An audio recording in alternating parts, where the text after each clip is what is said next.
మనం ఇవన్నీ ఉంది కాబట్టి తెలంగాణ వచ్చింది.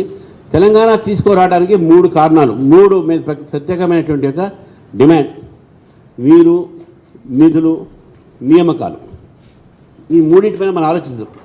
నేను నీటిపైన తర్వాత లాస్ట్లో వస్తాను. నియామకాలు చెప్పండి. నిజంగా కూడా మనందరం ఇక్కడ ఉన్నాం. తెలంగాణ వచ్చిన తర్వాత మనం ఏం విద్యార్థులకు ఏదైనా చేసినామా, ఉద్యోగాలు ఎన్ని నిర్మాణం చేసినాము, రావటమే. ఏ విద్యార్థులు అయితే ఇక్కడ కూడా చాలామంది విద్యార్థులు చేసేవాళ్ళు ఉన్నారు, కనబడ్డాను నాకు. ఏ విద్యార్థులు అయితే తెలంగాణ ఉద్యమం కోసం పోరాడారో అదే విద్యార్థి మీద కేసు పెట్టారు. మీరు చూడండి, అదే విద్యార్థి మీద కేసు పెట్టడం జరిగింది. ఏ నియామకాల కోసమో తెలంగాణ విద్యార్థులు పోరాడారో ఆ నియామకాలు కాలే. మేము 1,00,000 ఉద్యోగాలు ఇచ్చినాం, కానిస్టేబుల్స్ ఉద్యోగాలు ఇచ్చినాం.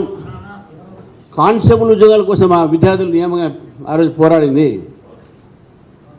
నిజంగా మొన్న గ్రూప్ 1 ఎగ్జామినేషన్ ఆఫ్టర్ 12 సంవత్సరాల తర్వాత గ్రూప్ 1 ఎగ్జామ్స్ కోట్లలో పడి మొన్న పూర్తి చేశారు. అది సరే, అది కూడా అవకతవకలు జరిగినాయి. సుప్రీంకోర్టు దాకా పోయింది. సరే, చేసిన మొత్తానికి అయిపోయింది. ఆ ప్రభుత్వం కానీ ఈ ప్రభుత్వం కానీ నియామకాల విషయంలో ఈ 2 ప్రభుత్వాలు కూడా జాబ్ క్యాలెండర్స్ తెచ్చి విద్యార్థులకు ఒక భరోసా ఇచ్చి ఒక భవిష్యత్తు చూపెట్టి దాంట్లో మొత్తం వైఫల్యం చెందింది ఈ 2 ప్రభుత్వాలు. కాబట్టి నియామకాల విషయంలో తెలంగాణ వచ్చిన తర్వాత ఈ యొక్క ప్రభుత్వం ఫెయిల్ అయింది. నియామకాలతో సంబంధించిన ఇంకోటి ఎడ్యుకేషన్ ఫీల్డ్.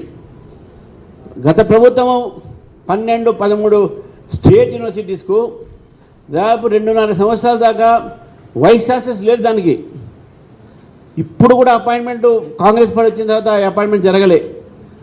ప్రైవేట్ అంటే మన పార్ట్ టైం ఫ్యాకల్టీస్తోని యూనివర్సిటీస్ నడుస్తున్నాయి. ఏ యూనివర్సిటీలో కూడా ఈరోజు దేశంలో ఇంత పార్ట్ టైం ఫ్యాకల్టీ నడిచే యూనివర్సిటీ లేవు. ఎడ్యుకేషన్ సిస్టమ్ మొత్తం బస్ట్ అయిపోయింది. సరే, దాని మీద నేను ఐ విల్ కమ్ లేటర్. దాని తర్వాత నిధులు అన్నది అనదర్ ఫ్యాక్టర్. ధనిక రాష్ట్రము సర్ప్లస్ స్టేట్ని బీఆర్ఎస్ పార్టీ దాదాపు 5 లక్షల కోట్లతో అప్పుల్లో ముంచింది మనని. ఈరోజు తెలంగాణలో కాంగ్రెస్ పార్టీ వచ్చిన తర్వాత 2 సంవత్సరాలు మన నిధుల పరిస్థితి ఏ విధంగా ఉందనంటే, ప్రభుత్వ ఉద్యోగస్తులకు ఫస్ట్ టైం జీతం ఇచ్చామని చెప్పి నిన్న క్యాబినెట్లో పాస్ చేశారు.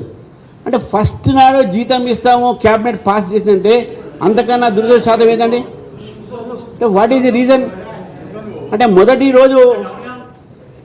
రోజు మీరు ఇవ్వలేరా జీతాలు? అంటే మీ పరిస్థితి ఫైనాన్షియల్ అంత బ్యాడా? దాదాపు 60 మంది రిటైర్డ్ ప్రభుత్వ ఉద్యోగస్తులు ఆత్మహత్యలు చేసుకున్నారు పెన్షన్స్ లేక. మరి నిధుల పరిస్థితి ఏమున్నాయి?